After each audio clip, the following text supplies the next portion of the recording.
Lalu bagaimana kondisi terkini pasca erupsi Gunung Semeru yang terjadi pada Rabu lalu? Sudah ada rekan Farah Manilah yang berada di titik terdampak. Farah, bagaimana kondisi terkini di lokasi Anda mengabarkan saat ini? Ya, Rendra dan juga pemirsa, saat ini saya berada di Jembatan Geladak Perak atau Jembatan Pesukobokan di Kecamatan Candipuro, Lumajang. Dan bisa Anda lihat juga situasi terkini, ini lokasi atau sekitar kawasan sini ini memang sedang diguyur hujan. Termasuk di kawasan atas atau di Kecamatan Pronojiwo, ini juga sedang diguyur hujan yang bisa dibilang ini cukup lebat pemirsa. Dan Anda juga bisa melihat di layar kaca ini adalah hujan yang turun kemudian mengenai daerah aliran lahar sungai yang dimana itu terdapat banyak endapan ataupun material vulkanik yang masih aktif ataupun masih panas sehingga menimbulkan letusan sekunder yang akhirnya membuat adanya uap air ataupun adanya abu vulkanik yang memenuhi kawasan Jembatan Geladak Perak.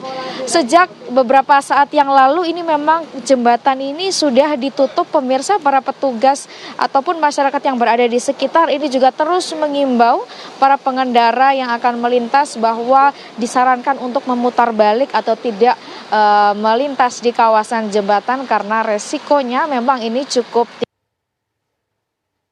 oleh abu vulkanik. Pemirsa, hujan yang turun dicampur dengan abu ini membuat air hujan yang turun ini berwarna hitam bercampur dengan abu dan ini juga menghambat penglihatan ataupun jarak pandang para pengendara yang melintas.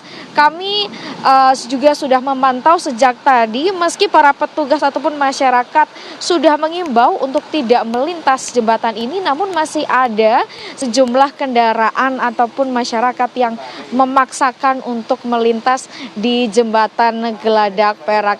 Ini juga menjadi imbauan bagi masyarakat khususnya di wilayah Lumajang ataupun yang akan berencana menuju Malang dari Kecamatan Candipuro untuk tidak melintasi Jembatan Geladak Perak untuk mengantisipasi risiko-risiko termasuk jalanan yang menurun dari jembatan menuju Kecamatan Candipuro ini pemirsa memang cukup licin.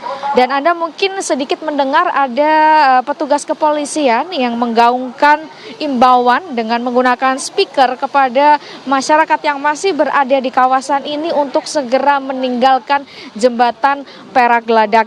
Fenomena ini pemirsa memang sangat sering terjadi utamanya ketika hujan sedang turun di kawasan ini, apalagi beberapa hari yang lalu kemarin dan juga 2 hari lalu ini erupsi terjadi dari Gunung Semeru dan letusan sekunder ataupun dampak dari turunnya hujan bertemu dengan endapan vulkanik ini juga dapat menghasilkan aliran lahar secara tiba-tiba dan ini juga menjadi tanda adanya banjir lahar jika hujan ini terus-menerus terjadi. Artinya potensi banjir lahar ini sangat mungkin terjadi jika kondisi hujan di Gunung Semeru ini cukup lebat dan terjadi selama berjam-jam. Untuk itu masyarakat diimbau untuk tetap waspada dan menjauhi atau memenuhi rekomendasi dari PVMBG yaitu dengan menjauhi kawasan aliran lahar ataupun aliran sungai dan tidak berada di radius 8 km dari Gunung Semeru. Sementara itu informasi yang bisa kami sampaikan, Rendra.